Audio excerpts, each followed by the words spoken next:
Far from ideal conditions out there, though, but an excellent start for you today. Just your reflections, first of all, on the overall day's play. Yeah, I think it was a really good day's play for Essex. It's not traditionally at Essex over the last few years. We haven't been in a position where we're sort of 200 for 3. So I think, day one of the championship this season to be 207 for 3 is a fantastic effort for us as a batting unit. We talk about like ticking partnerships off, which we managed to tick a few off, and hopefully we can tick a few more off. But I think we're in a good position.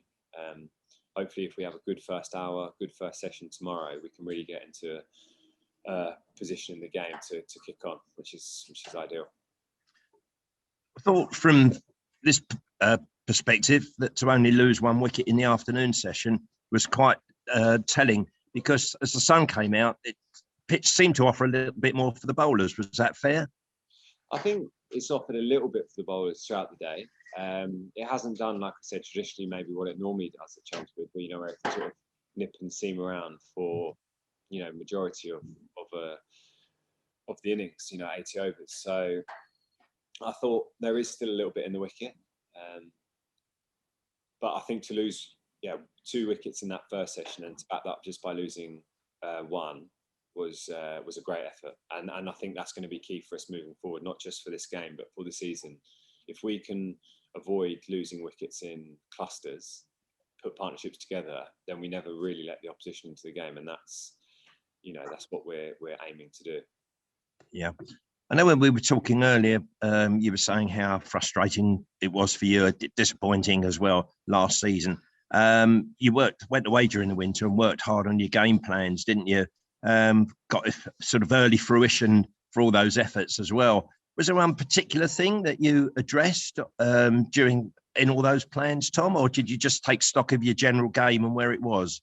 Yeah, I think, like for myself, it was a frustrating year last year. It was a strange season, sort of 6 first-class games and newly appointed captain. I was probably over-eager to do well, rather than just draw on the experiences that I've had and just continue to do what I'd been doing. But I think, at many stages in players' careers, there's always a time to not necessarily tinker, but just to refocus, what their strengths are, what their weaknesses are, how to make their strengths super strengths.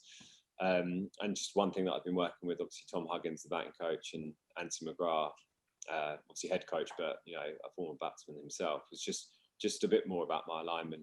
Looking to play straight for as long as I possibly can.